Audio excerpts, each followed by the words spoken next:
Yes. Welcome. This is episode 12 of the Fill in the Blank podcast. Life after film school. We are back. We are back. And we welcome you back. Yes.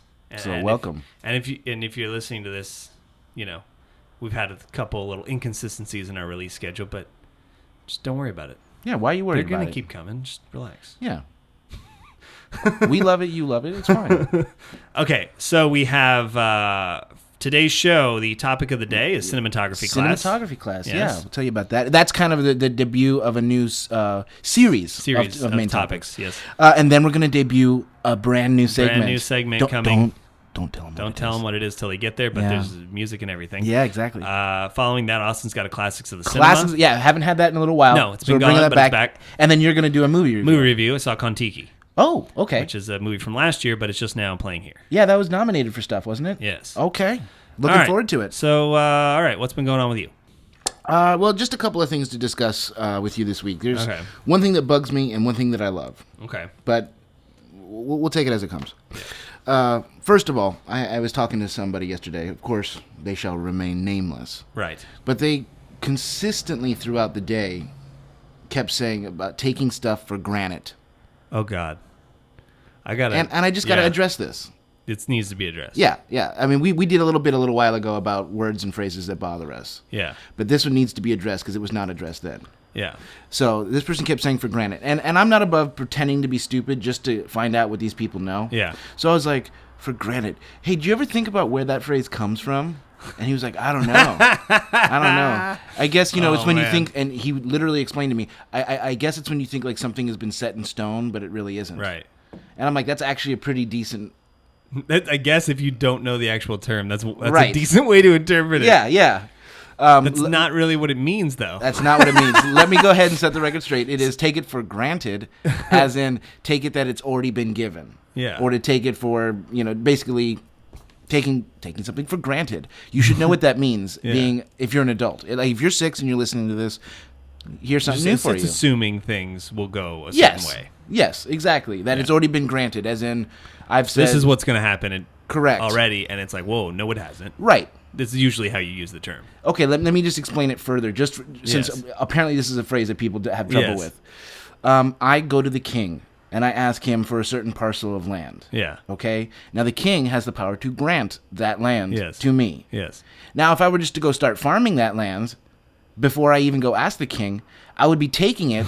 For granted. Yes. Even though it had not been granted. It had not yet been granted. Yes. Okay? This has nothing to do with stones or granite. No. Okay? Now, hopefully you understand that phrase. What if it was a quarry with granite that belonged to the king? Then I'd be taking granite for granted. There you go.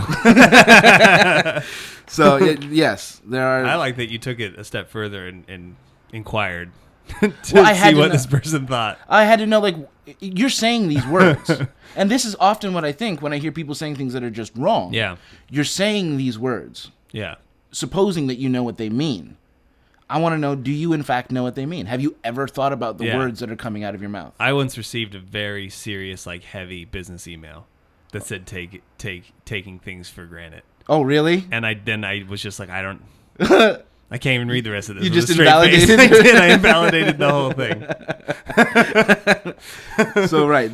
No more for granted. Well, really, I invalidated the human being who wrote it, is what I really did. That's true. Right. Exactly. I was instantly like, well, now I know something about you. Yep. Well, and I'm just trying to stem this off because there's been instances where if you continue to say a word long enough, wrong, then that becomes the correct usage. That's true. And I don't want that to be the case. I don't think it will. There's too many people like us out there being like, what are you doing? I think so, too. There's a D on the end of that word. Right. But it was, you know what, the reason it worried me, the reason I felt I had to bring it up was because he had such a good reason for saying for granite. Uh-huh. Like, I know. You think it's set in stone. I was like, oh, God. That's actually a really good explanation for why you would say taking it for granted. So I just wanted to set the record straight here. But he also could have been like, don't take it for igneous. Right.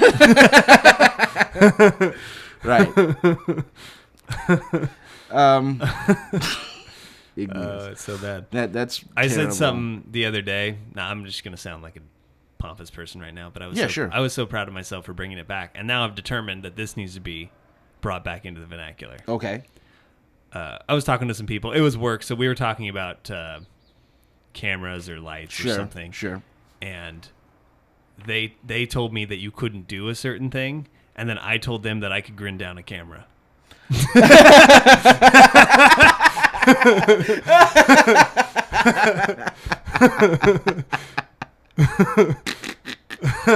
I've heard that in reference to bears. Yeah. But never in I want it to be more widely used as a term because my only knowledge of the instances of it is Davy Crockett grinning down a bear. Yep. But I feel like this term can be widely applied. I am going to start using it all over the place. I'm going to help you bring this back. Isn't that fantastic? You could grin down a red light.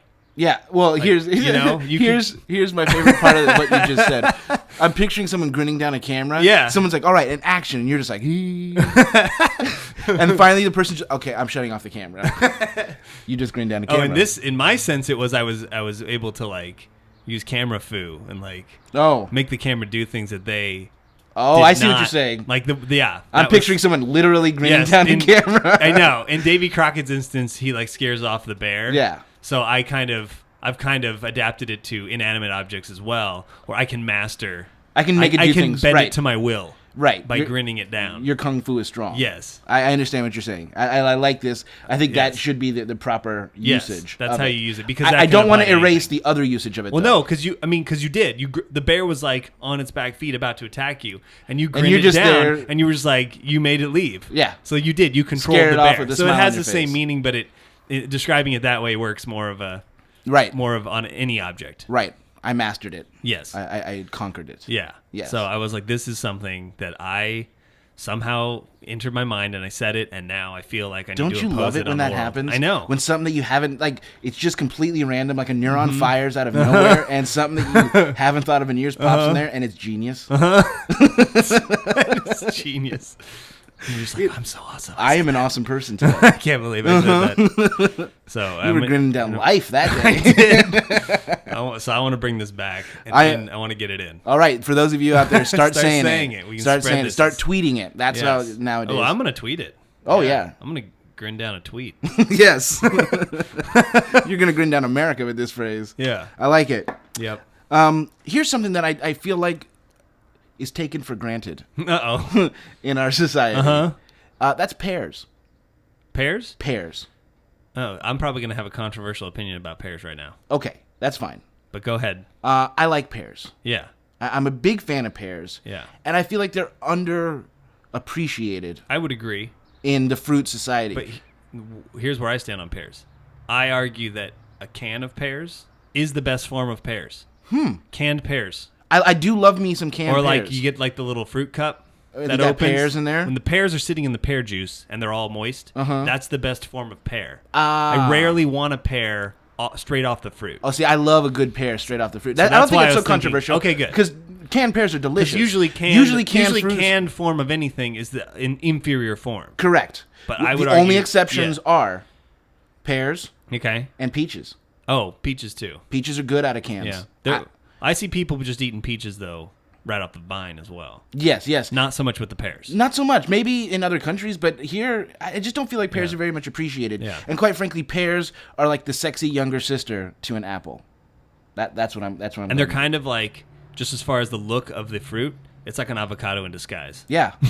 Yeah, like it's cousin to the avocado. It's got nothing to do with it as far as flavor or texture. Right. But avocado is kind of a pear-shaped fruit. Yeah, exactly. So you have apple, which is like the big brother. Yeah, he's round. He's round and he dominates because everybody loves apples. And it's used everywhere. Yeah. They're ubiquitous, especially in America. Like, we are an apple country. Yeah. But pears are like the sexy younger sister that no one wants you to go out with, but it's all the better when you do. Who doesn't want you to go out with the sexy younger sister? Usually the older brother, the apple. Oh, there's a brother. The apple's the older brother. You can't have a younger sister unless they are. You can have an older sister. You can have an older sister. For some reason, I just thought of... No, you're thinking all fruits. I was thinking two sisters. You're thinking... I'm thinking shape because the apple looks like a big... You see what I'm saying? He's like, I'm a big brother. And then you have the sexy, ooh la la, younger sister. Oh, I see. We're talking fruit shape now. Okay, I didn't know that. Yeah, sorry. I jumped there in my head. Yeah. I jumped there in my head, and you did not follow. Fruit shape, okay. Yeah, we're talking fruit shape now. So apple, big, Uh-huh. pear. Where's the banana fall in here? Goofy uncle. Inappropriate, touchy uncle. Or like skinny, like dork. Alice and Janney. Alice and Janney's the banana. I'm sorry. I love Alice and Janney.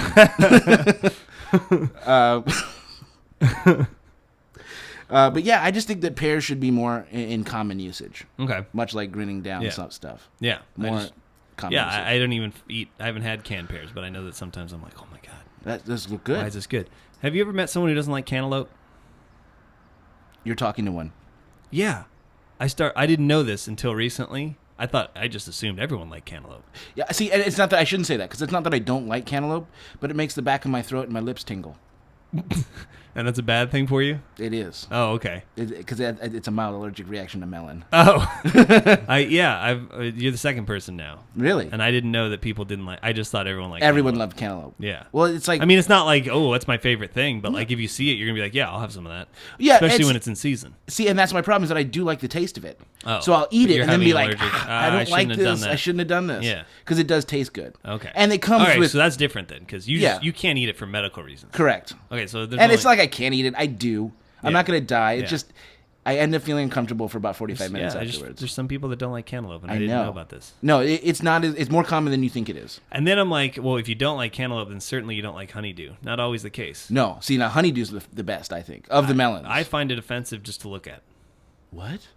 I'm like, I don't like the way it looks. But honeydew's the smooth one. Yeah. It's like smooth and super white, and it's called honeydew. Or something like... See, it's not even the color of honey. I just want you to know... Cantaloupe is more the color of honey than a honeydew. It's a green inside. Sure. Why is it called a honey? There's no honey. First of all, everything you just said made it sound wonderful. You were like, it's all smooth and it's white. And it's green inside. It's green inside. It's called honeydew. Everything you just said made me go, wait a minute. I mean, those are we might need to stop this podcast. Those so I can melons are basically equivalent in size. They're brother sister melons. And I would argue the cantaloupe is superior. You would argue the cantaloupe superior. See, I would argue honeydew superior, but not by much. It's pretty much the same thing with a slightly different flavor and a slightly different color. Yeah. You know, they're. I feel like if you like one, you should like the other. Okay. But obviously, that's not the case. No, it's not. It's not the case. Yeah. But I think the people that don't like cantaloupe probably do like honeydew. Interesting. Well, my thing is that there is a surplus of cantaloupe in our country. If you eat a meal before 2:00 in the afternoon, there's a good chance you're getting some cantaloupe. Oh, that's true. Especially in the summer. Yeah. And if you order any sort of fruit in any meal at any restaurant, it's going to be mostly cantaloupe. Well, here's the thing about cantaloupe. And then they'll throw in a few grapes. Cantaloupe and maybe is some not, pineapple. Cantaloupe is one of the few fruits that exists only in its fruit form.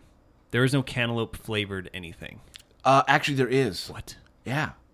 There's a Japanese candy called haichu. Haichu? Uh-huh. Is the sound of someone sneezing?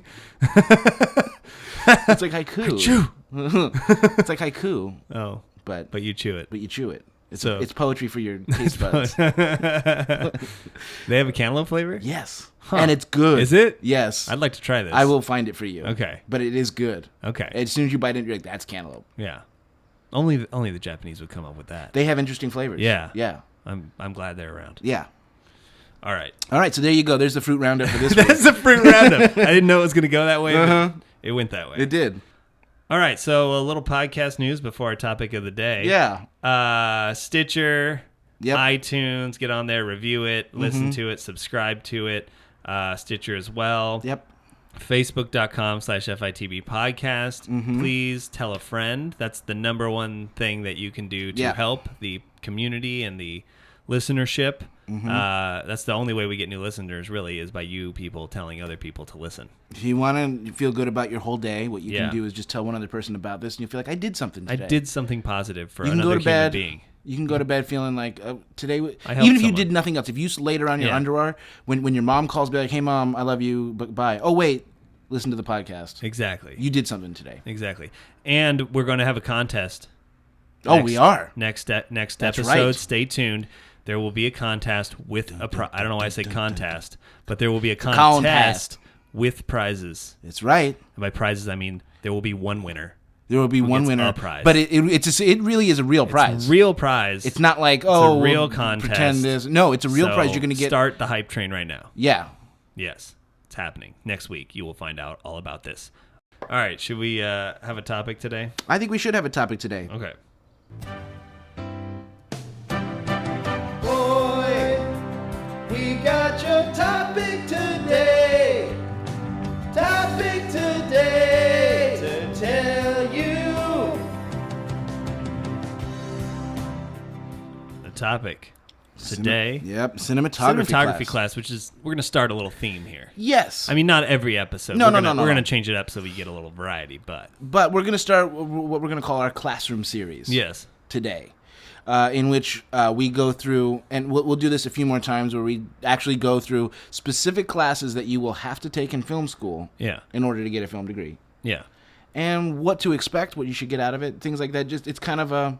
And then also for those of you who have been to film school or are interested in it, you'll find out. You'll be able to we'll compare and contrast our experiences, and you can compare and contrast your experience to that. Of course. So yeah, it's kind of like the Cliff Notes or a primer to specific classes that you'll take in film school. And today we're starting with cinematography class, because everybody has to take Cine 1 is usually right. And I feel like you don't necessarily have to take Cine 2 unless you want to be more of an emphasis in cinematography. Correct. Although I do recommend it no matter what, and we'll get to that later. But the reason I thought cinematography was a good one is because I think you have certain ideas of what cinematography class is going to be like before you go into it. Yeah. And it was different than I thought it was going to be when I finally got there. Okay. I didn't have too many ideas or you would have if you'd listened to this podcast before you. Well, that's true. So I did not take it until my second year, so I already kind of knew what it was from talking to my friends. Right. I didn't take it to my second. It's one of like your initial run of classes you have to take, but it's just you can schedule it however you want. Right. I don't think I took it till my second year too. Yeah. And we'll get to this more later, but it was just more science and stuff than I thought it was going to be. Yeah. There's a lot more to actually that you learn in the classroom than you think you're going to. You think it's going to be go shoot stuff and we'll talk about framing, and then you'll go do it. You want it to look cool, and you think that's it. But there's a lot more to making a film look cool. Yeah. A lot more math and science to it than you would think. Yes. At least than I would have thought. Yeah. All right, so what was your class like? My cinematography class was surprisingly fun. Uh-huh. And it was very... it was kind of a riot, if I can use that term. Like, that's a riot. Yes. Oh, okay. I thought you were going to say, or maybe I just thought the teacher had no class control. There was that too. Oh, okay. It was a riot happening. Well, because she was a very young teacher. She was a working cinematographer. Yeah. Not like a famous cinematographer or anything, but she was working. And she was one of those teachers like we talked about last time, so I'm glad we covered that last time, where she did not necessarily expect to have to teach a class. Right. In cinematography. Yeah. Now, it turned out fine. Once she was one of those people who, once she found out I got to teach this class, she went and made like a career, lesson plans. Whatever, yeah, exactly. But she was very young. She was very brash. She really had no time for I don't know. She was quick with the insults. Let's just say. Okay, that's good. Like I said, it made it a lot of fun. And just a note to those of you listening: I took cinematography class long enough ago that all of our cinematography lessons were based around shooting 35mm film and 16mm film, nothing having to do with video. Yeah, and we'll talk about that contrast. But I'm just saying. Yeah, mine too. Yeah. That was part of the class was learning how to use the camera. Yeah. Honestly, that was like and it's funny because it's specific to what cameras they happen to have at your school. Right. That you had to learn how to use, but that was at least a whole day. The whole 3-hour class was learning how to string film, learning how to clean the lenses, using orange sticks, things like this, which I'm sure that there's still some of that. Yeah, I think that they probably do something on a project on film, I think. Oh, sure. And if you're in a big production where you're using expensive cameras and all and you want to, because if you make it to that top to like Hollywood, you're going to be shooting film, or you're going to be shooting on cameras that are emulating film. Correct. So shoot in the same way. Right. Maybe you're just not having to pull reels out in and out of the thing. But on a daily, like if you're just shooting weddings or something like that. God help you, number one. Yes. But number two, there's a lot of that that's unnecessary. Yeah. But no, in my class we did a lot of still photography with 35 millimeter Yes, film we did because that as well. obviously it's the same Yes. stuff. It's just not moving. So Right. all the things And about it's a lot framing cheaper to do. and exposure and all of that applies. Yeah, you're just taking one frame and not 24 a second. Exactly. Yeah. So we did a lot of that, which and I liked those. Those were interesting. Where they would purposefully be like, now expose it these different ways. Yes. And we'll see what happens. Right. You know, and you're going to overexpose and underexpose it, perfectly expose it, all sorts of stuff. Yeah. And those are some interesting tricks because even though you think, oh, well, why do I care about overexposing and underexposing? Yeah. You actually learn things by doing both of those that you're like, well, I could actually use that if I wanted to accomplish this goal, or I could use... Yeah. And those are, and that's what, I think that's where the contrast with today comes in, is those are cameras where you look through the viewfinder, and the viewfinder is just a window that replicates what the lens sees. Right. So it looks like the room looks. There's no filtering. It's not like a video camera where you're seeing what the camera sees. Yeah, you just see across the room. Right. That is the it's chief literally difference. Only a frame. You cannot. There's no adjusting to eye like there is with a lot of video. All the viewfinders for is a frame. Yeah. To establish your frame. Yes. Other than that, this is what I was saying, that cinematography chiefly is what I would call the math and science of film. It's the science of film. Yeah. Because here is where you're learning like what temperatures different lights are. Yeah, color temperature. Color temperatures. You're learning about, how... irising and... Exactly. How, fluorescents are blue and all sorts of stuff like that, which is completely necessary with film because you will never get to see what you shot until you've shot it. You can completely ruin it. Which means that you're doing calculations and math and science and measuring and using light meters and all sorts of crazy stuff to ensure that you get your results before you do it. And I personally found no class more harrowing, actually, in some respects than this class. Because you'd be like, did I do it right? Idea. I have no idea. Yeah. I will not be able to find out until I send this away and get it developed. Yeah. And at which point, like in my class at least, it was like, oh, we'll send it, like, because it wasn't like, a thesis film. It was just cinematography class. Shoot your little project. We're sending them all at once. Yeah. We're getting them all back and then screening them. Like, the first time I'm going to see, is when everyone's if I did see horribly and everything's underexposed or overexposed or whatever, is when everybody else is sitting there watching. So I actually really enjoy that, though. Mm-hmm. I like that that's what they did. Because it wasn't so much of a, oh, you fail, you did a bad job. It was like, uh-oh, right. What happened here? What'd you do? Right. And then you have to go back in your notes and look at what, like, how did I, oh, there it is. Mm-hmm. So in that respect, it's like a math class. Yeah. Which... That was never my favorite. It's more class. like data. It's more like data entry. I mean, once you learn how to read the light meter, it kind of does the math for you. That's true. That's true. And so it's mostly just logging information. Yeah, but you have to combine the science of knowing what you're looking at and what's going into the camera with how you're going to set your camera. Yeah. So it is data entry. It's like a formula. Yeah. But one little mistake can be... And so then beyond the costly. The science of the actual development of the chemical process, there's also lighting. Yes, that's the other big component. Those the three big components for me are that, like the actual knowledge of film cameras, lighting, which goes hand in hand because that's what you're. Right. That's why you're knowing how to use the camera. Is your light meter is for lighting, but how to artistically light, and then framing. Yes, are the three big things from my class. Yeah. And I wouldn't say that I had what I would consider the greatest teacher, but I learned stuff. It's a learn by doing. It's a hands-on. It's very class. much a practical class. Yeah. Yes. And information wasn't bad. It was just he wasn't the best lecturer or whatever. Oh, okay. But you mean you still got all the information out of it? Yeah. Okay.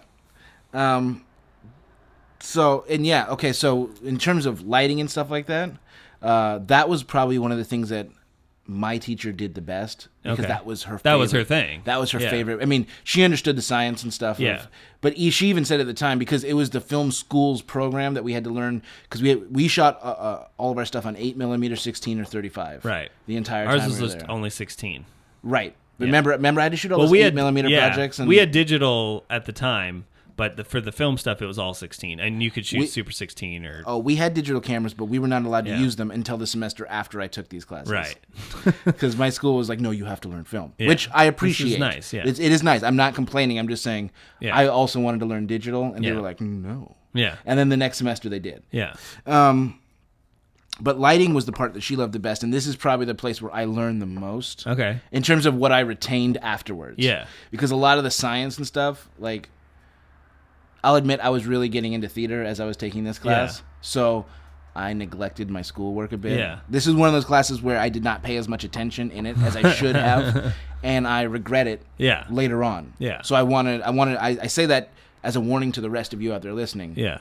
Pay attention. Don't get in a theater. I mean, pay attention. Both. Don't get in a theater. It will ruin your life.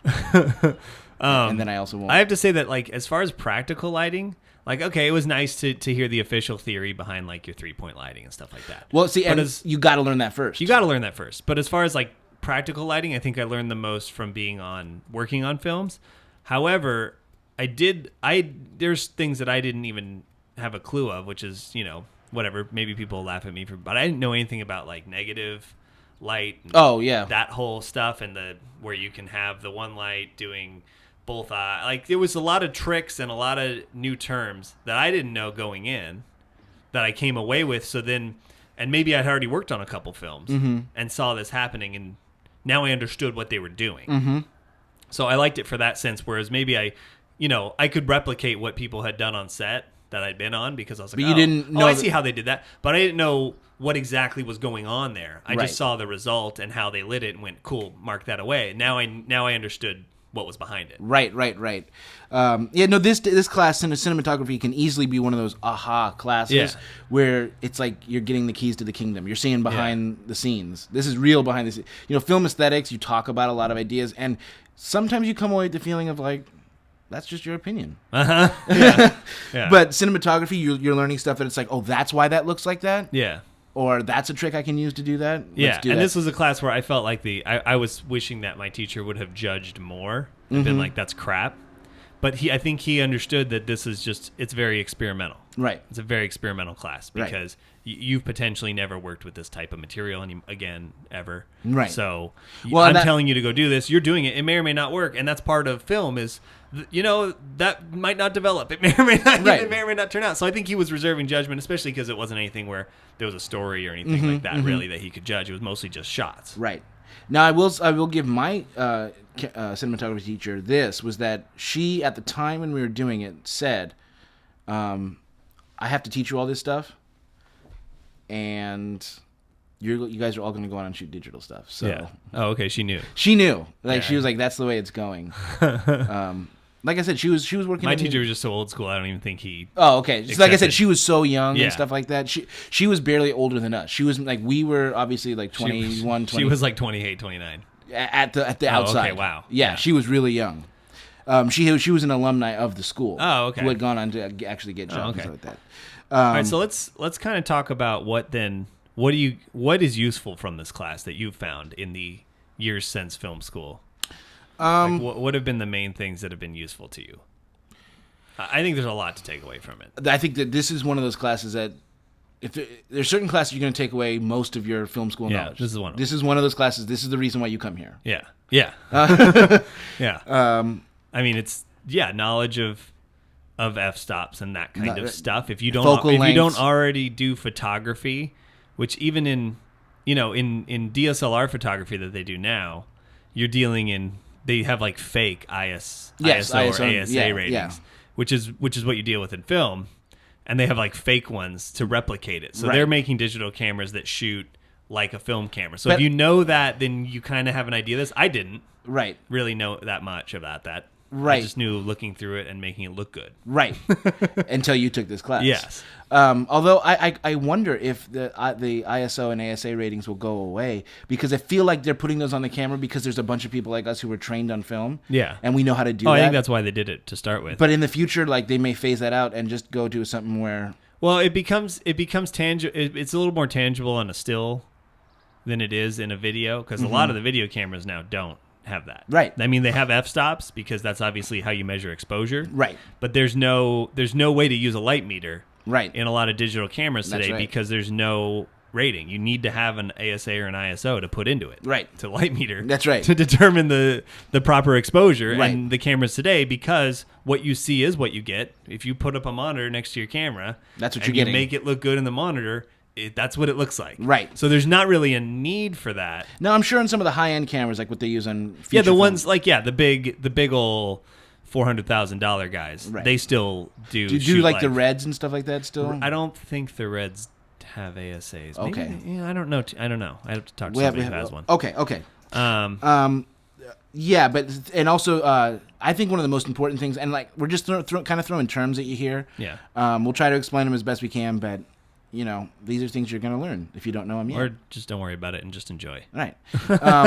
One of the most important things, for some reason to me, that really stuck with me was the usages and the ways to accomplish depth of field. Okay. I don't know why. Yeah, there's a lot more. There's a lot more there than you thought. Yeah, like I just thought, you put your people in focus and go. Yeah. And maybe you do a trick shot where you rack focus or something. Yeah. I knew little things like that. Yeah. But really, the usages and the way that you can command the viewer's eye. Yeah. Through depth of field, I found astonishing for some reason when I was in cinematography class. That was one of my favorite, in terms of just what the camera can do. Yeah.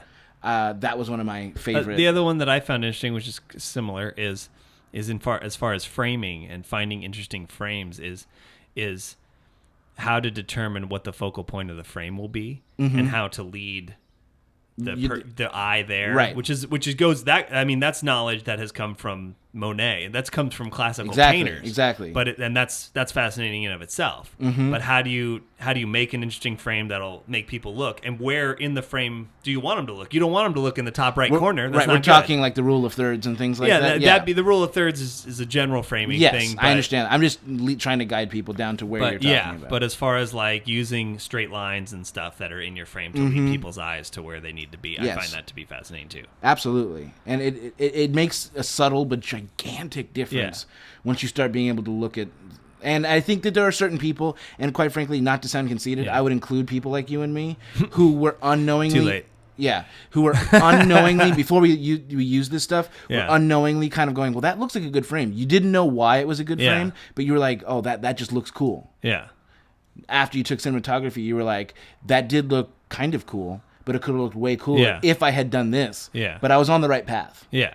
So that's one thing that, if you're a person who loves the visual medium of film, this is going to be a class that will excite you because it will teach you why it is you love the things that you love. Yeah. And then the last thing I would say that I really got out of it, just as a personal thing, it's made me money. Yeah. Was first starting with 3-point lighting, learning how to just do a standard 3-point lighting, and then learning how to expand on that to the point where now we're doing creative lighting, and combine that with my stage lighting. Yeah. You can just go crazy and do all sorts of... Yeah. And that's actually made me money as a lighting designer and things like that. Yeah, 3-point lighting is, for almost anything... I mean, it's key for every industry, anything, but if you're doing a lot of stuff that's not... If you're doing corporate work and stuff like that, I mean, that's all you do. Yeah. It's 3-point light interviews. Yeah. and you can make it look really, really good. And your knowledge and ability to... And you can do it quickly. Yeah. Once you get good at it. Your ability to kind of schmooze that and make it look... Even to plus that, I guess we'll say. I'm using the term plus. Okay. That's a Disney term. Okay. Meaning basically when you take something that's standard and you just add little details to it that make it pop. That's called plus. Why don't you just say making something pop? Well, because I didn't think of it before I started explaining this. I was like, I don't think plussing can be used in that sense, but it can. I'm saying if you take standard 3-point lighting and you plus it, then just go with me here. I don't like the way that sounds. Well, too bad. Why can't you just grin down some lights? That's what I'm basically talking about doing. Okay. That's what I want. Yes. Grinning down a scene. You're grinning, right. 3-point lining, grin it down. Yeah. And you can do a lot with it that'll make people go, oh, that looks really nice. And they don't know why, but it does. Yeah. Yeah. You know why, though. You know why. That's exactly right. And that's what I'm saying. That's what's made me money, is knowing how to do that and how to make it look better than just, I put lights up. Mm-hmm. Because it's not just that. So, I'd be interested if anybody's listening who's in film school now, has taken or is taking cinematography. Are you still learning film? Right. I hope so. I hope so too. But I'd be interested to find out if you are. I have to imagine you are, because that's the basis for it all. And I would like to leave you on this topic with the philosophy of my cinematography teacher. The cinematographer never, ever leaves the camera. Oh, yeah. That's why I wear diapers on set. That's what she said. That's what she said. That was her entire philosophy of cinematography. I would definitely leave the camera to use the restroom. Well, she didn't. And she's working in the industry, so maybe that tells you know something. what? When you gotta go, you gotta go. That's what true. I say. I think she agreed with you. I don't want to do it in my pants, though. But that's why she wore the diaper, because she's like, when I gotta go, I gotta go. But I may be in the middle of a shot, so I'm just gonna go. But Oh, in the middle of a shot? Well, I can hold it in the middle of a shot. I can hold it in the middle of a shot. Like, there's no, unless she's doing like a whole movie that's just a oneer. All right. I do like the fact that we're talking about this seriously as if she actually wore diapers on set. Mm-hmm. Well, I take it seriously. You don't say something like that lightly. Don't you talk about diapers like that. If she doesn't actually wear diapers, she definitely has shat her pants on set. That's one of those two things is true. All right, so we have a brand new segment debuting today. Yes, we do. It's called The News. The News. The week of June 10th, 2013. This is the news.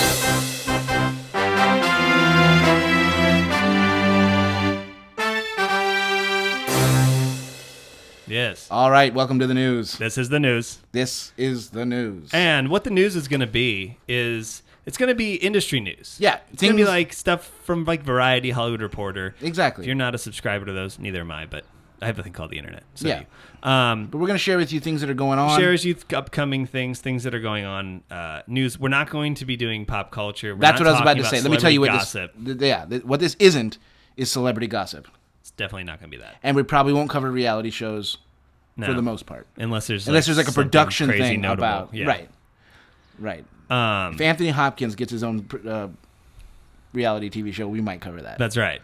So first bit of news here is that I was correct about After Earth. Oh, yeah, I saw that. That movie completely flopped. Yeah, it did. It didn't even beat Now You See Me. Really? No. Oh, wow. It came in third on its debut weekend. Oh, no. It's so to date of the recording of this podcast, which is D-Day. That's when we're recording this. Nice. $33 million on a budget of $130 million. Ooh. It's not good. Ooh. Yeah. That's ugly. So who does this hurt the most? Does this hurt Shyamalan's name? Does it damage the Will Smith? Does it damage Sony? Who comes out on bottom of this Each one of those groups is going to say that it's them. That they suffer the most from it? Yeah. I think if you ask Shyamalan, he'd be like, this is terrible for me. If you ask Will Smith, he'll be like, this is terrible for me. I think it's worse for Will Smith than anyone. I do too. Because the company can absorb it. Shyamalan really hung back on this one. He wasn't like... I don't think he hung back. I think the studio forced him back. But I don't think they want to use his name as a huge marketing tool anymore because it's kind of been besmirched. Now, I have to say that from what I've heard about this movie, because on IMDb it's at like 12%. It's awful. Or on Rotten Tomatoes. Right. But what I've heard is that it could be completely inflated the wrong way. Like that we know that every critic basically hates Shyamalan. Oh. So for what I've heard about this movie is it's not great, but it's certainly it's not the worst movie you've ever seen. Right, it's fine. It's no 12%. It should be at like 30%, 40%. Right. It's fine. It's just not nothing special. I feel like it's probably skewed down, but it's probably not good either. Right.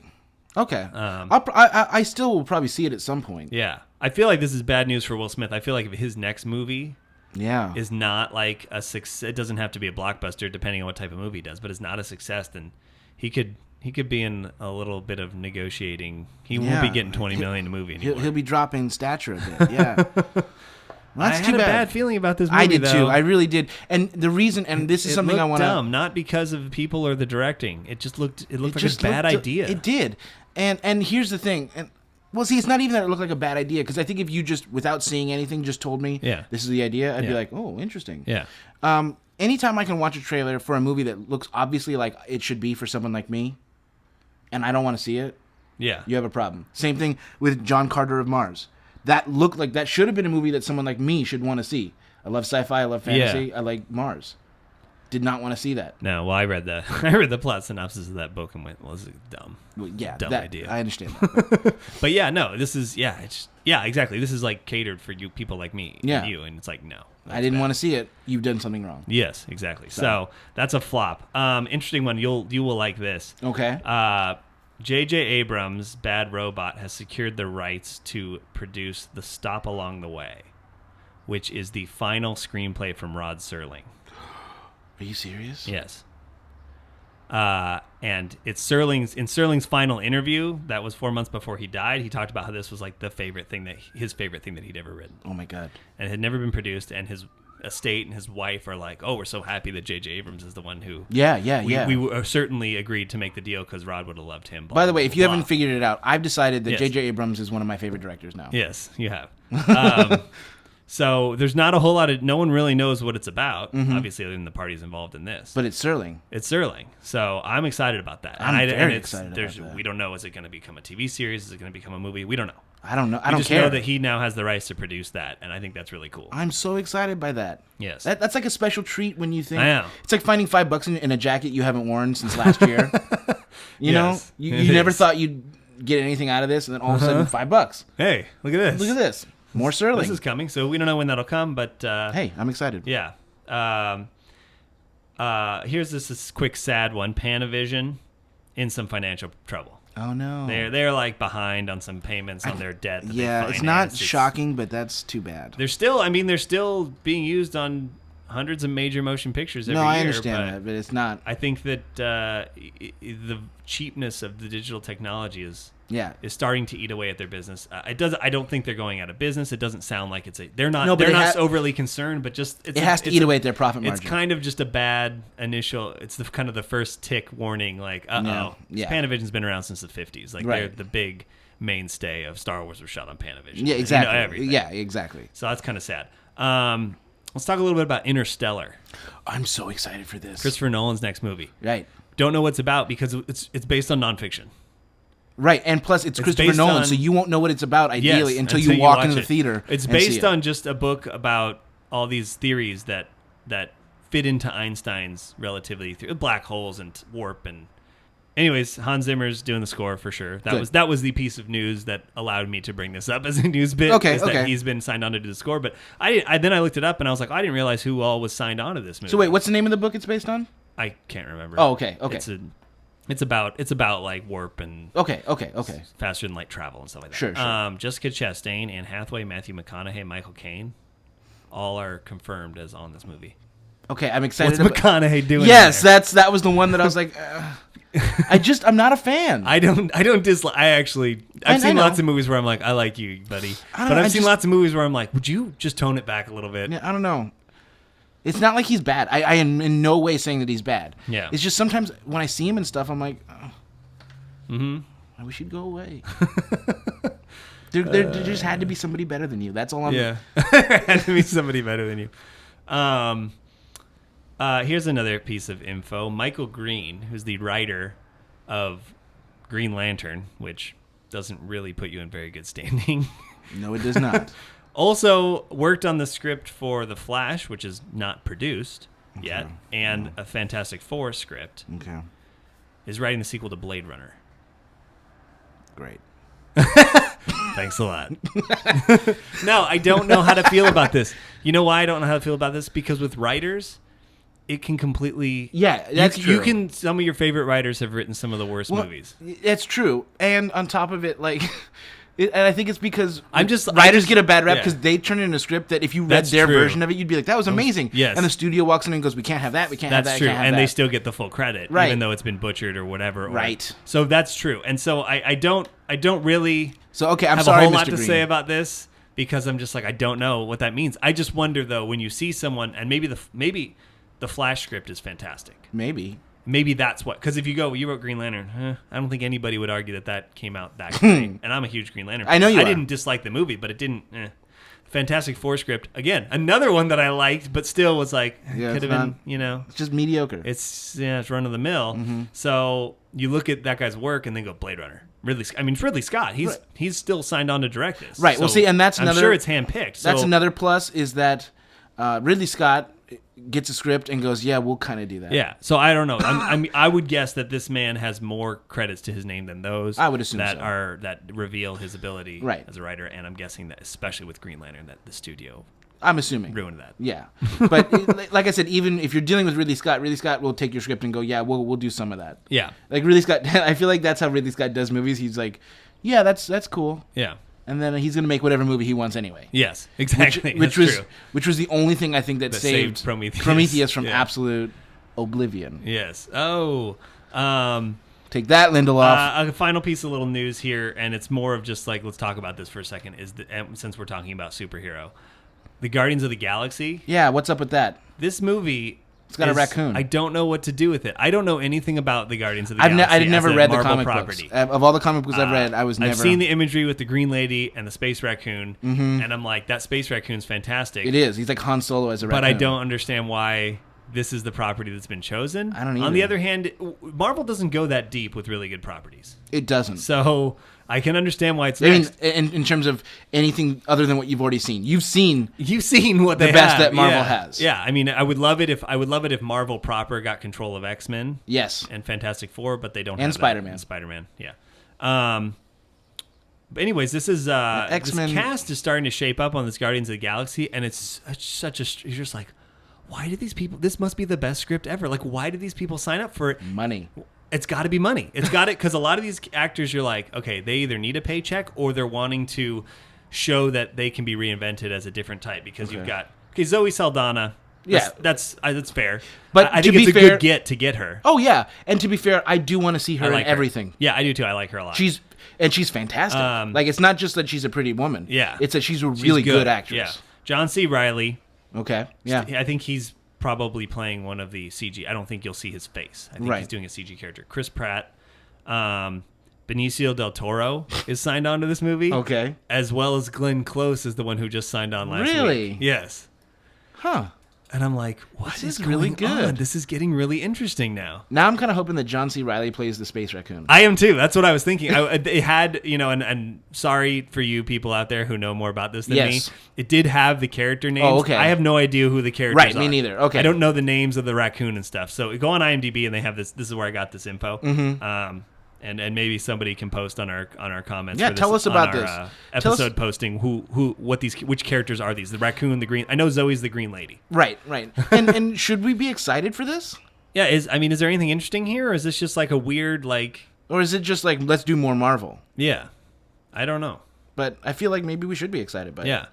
Either way, that's the news that we have for today. And that's the way it is. Now, a segment that has been gone for a while. Yes. But it's back with a vengeance. Classics of the cinema.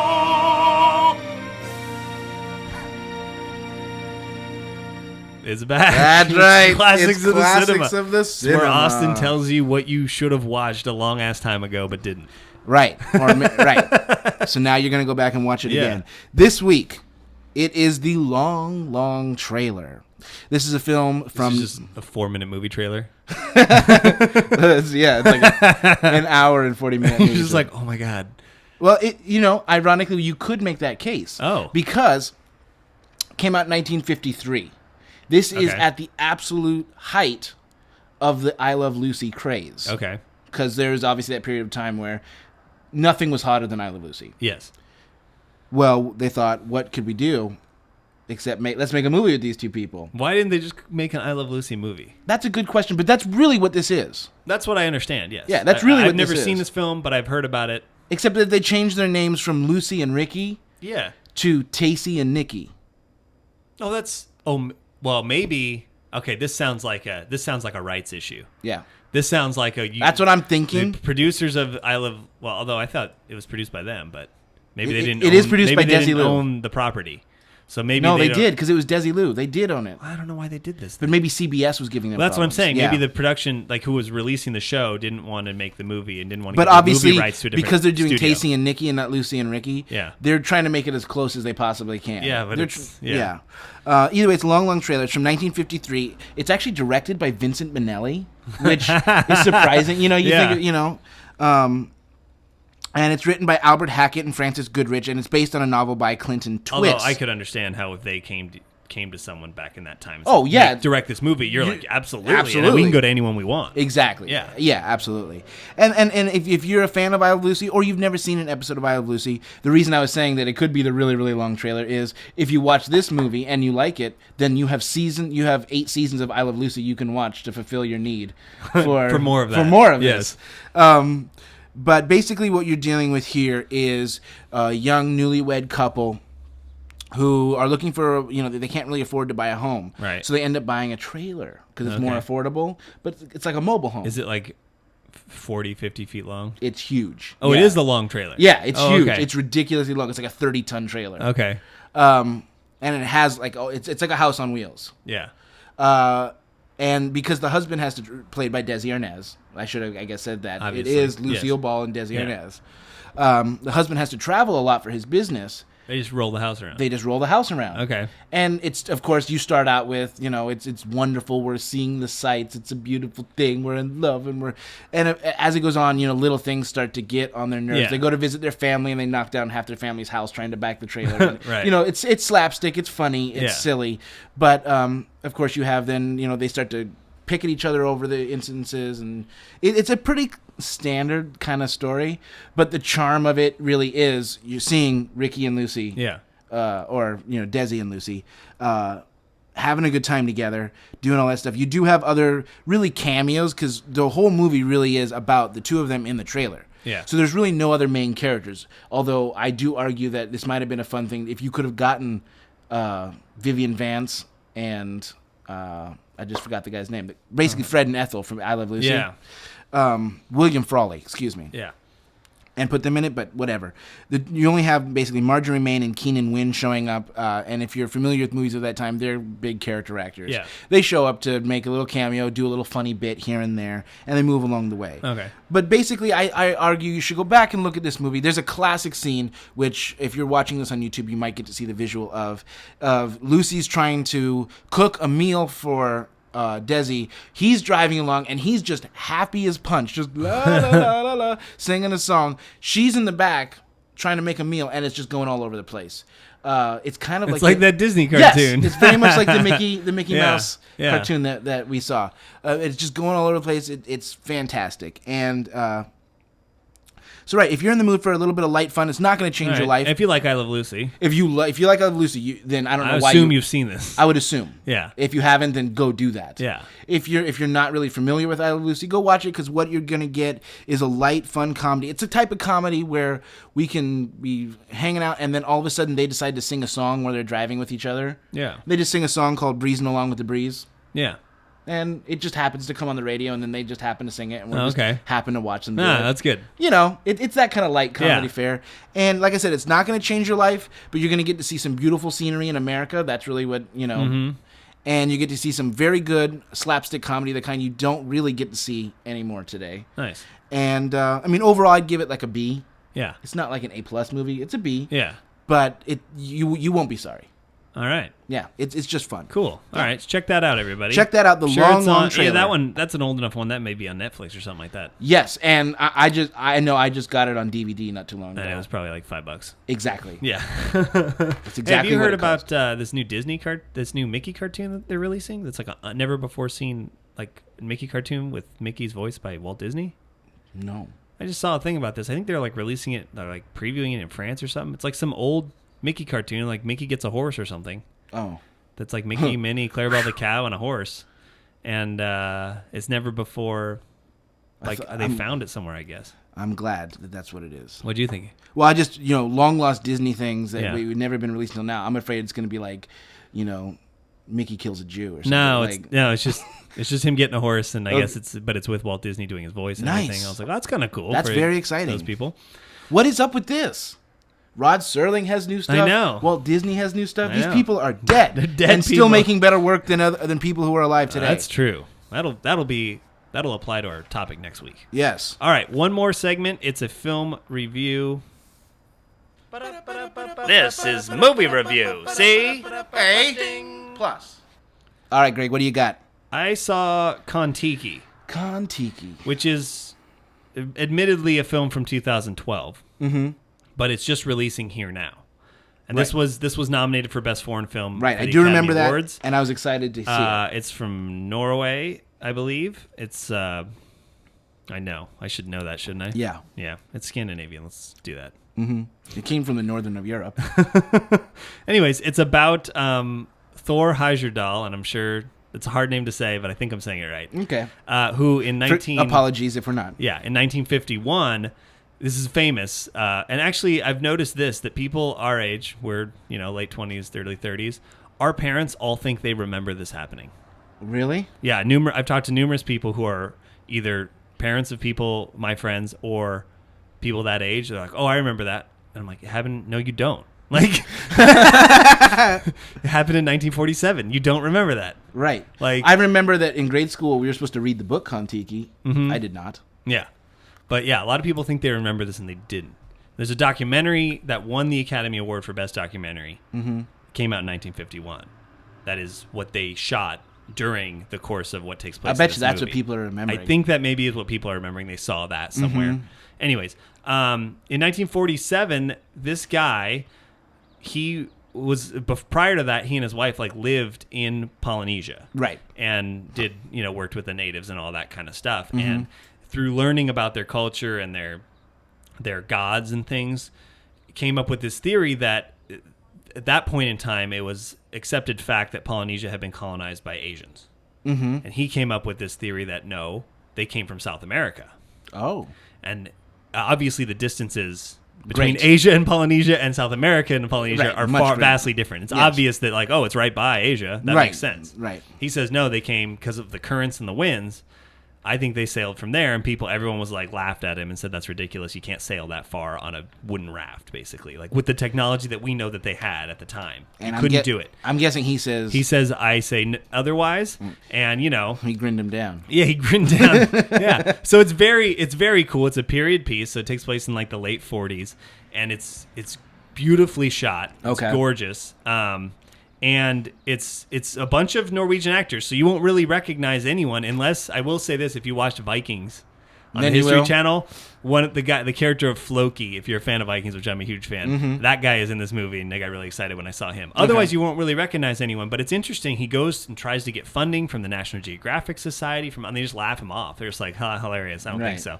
so. Eventually, he just goes to Peru and tells the president of Peru, I'm pretty sure that Peru colonized Polynesia, and that guy's like, "What do you need?" Right. Okay, I get you. Because at that time, like those countries, Yeah. want to look cool. Yeah. Well, I think they still do. I think everybody does. yeah. And so I don't feel like I'm really spoiling anything because this is history. Well, yeah. And so this is obviously And there's a book that historical you, picture. like I said, yeah. you're There's supposed a documentary. I think there's a movie in the '80s that was the same subject.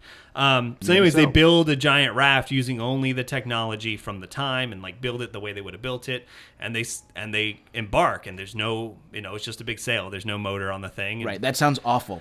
It does. It's really cool, though. I mean, what they go through and No. I want to see somebody Yes. do it. Yes. I'm just saying I don't want to do It'd be that. awful to be doing that. Yes.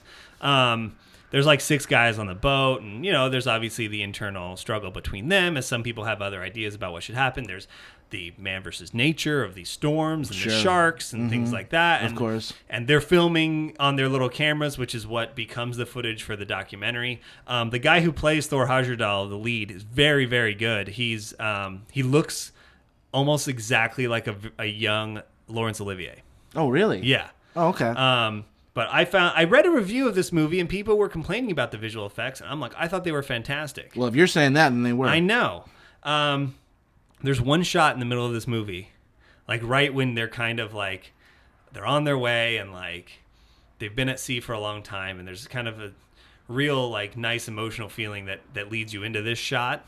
And it's this long shot, and it pans up and looks at the sky and all this cool stuff. I don't want to give it away, but that shot to me was the entirety of what the Life of Pi was trying to make me feel in one shot in this film. I was like, these guys did in one shot what you failed to do in a whole movie, Life of Pi.